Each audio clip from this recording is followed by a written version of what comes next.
प्यारे विद्यार्थियों, आज हम हमारी पाठ्य पुस्तक स्पर्श के काव्य खंड से दूसरा पाठ पढ़ेंगे, जिसका नाम है रहीम के दोहे। आइए आज दोहों का अर्थ जानेंगे। रहीमन धागा प्रेम का, मत तोड़ो चटकाए, टूटे से फिर ना मिले, मिले गांठ पड़ी जाए। रहीमदास जी कहते हैं, यदि प्रेम रूपी धागा एक बार टूट जाए तो फिर दोबारा नहीं जुड़ता, और यदि जबरदस्ती धागे को जोड़ भी दिया जाए तो पहले की तरह सामान्य नहीं रह पाता, उसमें गांठ पड़ जाती है। अर्थात प्रेम के रिश्ते में पहली जैसी मधुरता नहीं रह जाती है। रहीमन निज मन की बिथा, मन ही राखो गोय, सुनी अठिले हैं लोग सब, बांटी न ले हैं कोय। अर्थात रहीम जी कहते हैं कि अपने मन के दुख को, अपने मन के कष्टों को अपने मन में ही रखना चाहिए, कभी दूसरों को नहीं बताना चाहिए, क्योंकि दूसरों को बताने से कोई उन दुख को बांटता नहीं है, अर्थात कोई उन्हें दूर नहीं करता, बल्कि लोग उसका मजाक ही उड़ाते हैं। एके साधे सब सधे, सब साधे सब जाय, रहीमन मूलहि सींचिबो, फूले फले अघाय। रहीमदास जी कहते हैं, एक समय पर एक कार्य करें तो सभी काम पूरे हो जाएंगे। सभी कामों को एक साथ शुरू करने पर कोई भी काम पूरा नहीं हो पाएगा। जिस प्रकार किसी पेड़ की जड़ को सींचने से फूल और फल को पानी प्राप्त हो जाता है, ठीक उसी प्रकार एक कार्य को करने पर हमारे सभी काम सिद्ध हो जाएंगे। अर्थात हमारा जो मन है वो एक ही कार्य में लगा रहेगा और कार्य में सफलता प्राप्त हो जाएगी। चित्रकूट में रमी रहे, रहीमन अवध नरेश, जा पर विपदा पड़त है, सो आवत यह देश। जब अयोध्या के राजा श्री रामचंद्र जी को 14 वर्ष का वनवास प्राप्त हुआ था, तब वह चित्रकूट में आकर रहे थे। रहीमदास जी कहते हैं कि संसार में जिस पर भी विपत्ति आती है, वह शांति पाने के लिए इसी प्रदेश में खिंचा चला आता है। धीरग दोहा अर्थ के, आखर थोरे आही, ज्यों रहीम नट कुंडली, सिमिटी कूदी चढ़ी जाही।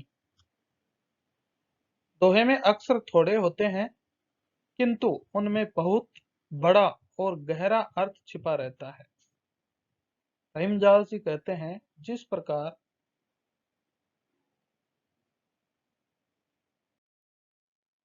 प्रकार नट जाति के लोग अर्थात कलाकार लोग अपने शरीर को सिकोड़कर तंग मुंह वाली यानी छोटे मुंह वाली कुंडली, कुंडली होता है तार का गोल घेरा, तंग मुंह वाली कुंडली के बीच में से कुशलता पूर्वक निकल जाता है। धीरग दोहा अर्थ के, आखर थोरे आही, ज्यों रहीम नट कुंडली, सिमिटी कूदी चढ़ी जाही। दोहे में अक्षर थोड़े होते हैं, किंतु उनमें बहुत बड़ा और गहरा अर्थ छिपा हुआ होता है।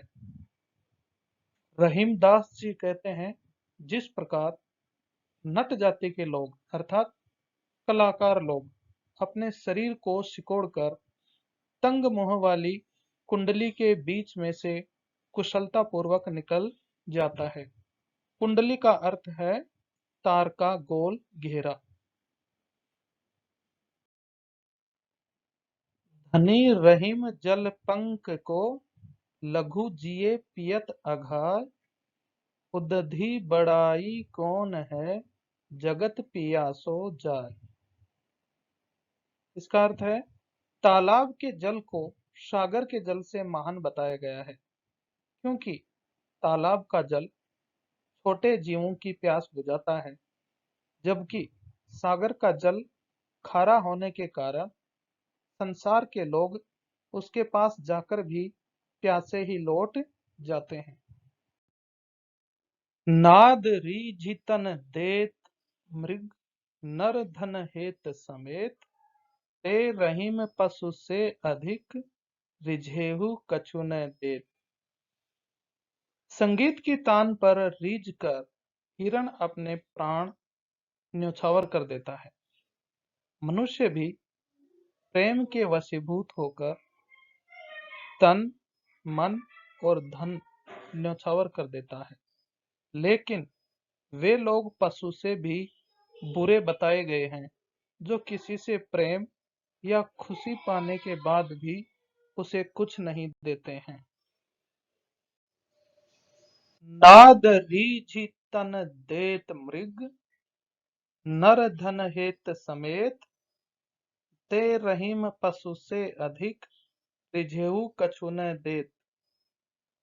संगीत की तान पर रिझ कर हिरण अपने प्राण भी त्याग देता है।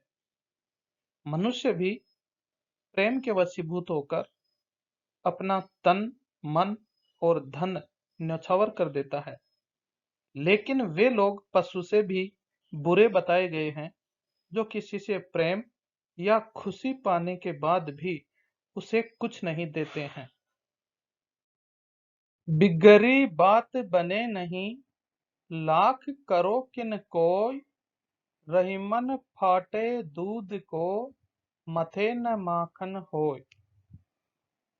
रहीमदास जी कहते हैं कि मनुष्य को सोच समझकर बोलना और व्यवहार करना चाहिए, क्योंकि किसी कारणवश यदि कोई बात बिगड़ जाती है तो फिर उसे सामान्य करना कठिन होता है। वैसे ही जैसे कि एक बार दूध फट गया तो लाख कोशिश करने पर भी उसे मथ कर या बिलोकर मक्खन या घी नहीं निकाला जा सकता। रहीमन देखी बड़े न को, लघु न दीजिए डारी, जहाँ काम आवे सुई, कहा करे तरवारी। बड़ी वस्तु को देखकर छोटी वस्तु का अनादर अर्थात अपमान नहीं करना चाहिए। जिस प्रकार जो काम छोटी सी सुई कर सकती है, उस काम में बड़ी तलवार का कोई महत्व नहीं होता है।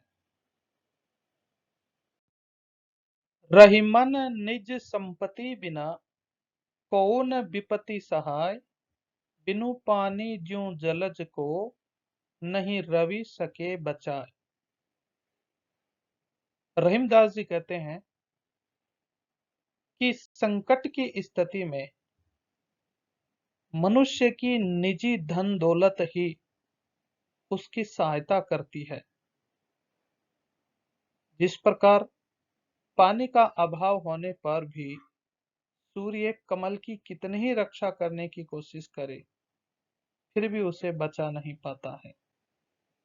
ठीक उसी प्रकार से मनुष्य की कोई कितनी ही सहायता करने की कोशिश करे, लेकिन उसकी समस्या अपनी निजी संपत्ति के होने से ही दूर होती है। रहीमन पानी राखिए, बिनु पानी सब सोन, पानी गए न उभरे, मोती मानुष चून। रहीमदास जी कहते हैं पानी अर्थात चमक के बिना मोती बेकार है, उसका कोई मूल्य नहीं होता। दूसरा, पानी अर्थात सम्मान के बिना मनुष्य का जीवन व्यर्थ है, बेकार है। और तीसरा, पानी के बिना चूने या आटे का कोई उपयोग नहीं होता। यहाँ पर सलेस अलंकार का प्रयोग हुआ है, जिसमें शब्द एक आए और उसका अर्थ अलग अलग चीजों के संदर्भ में बदल जाए।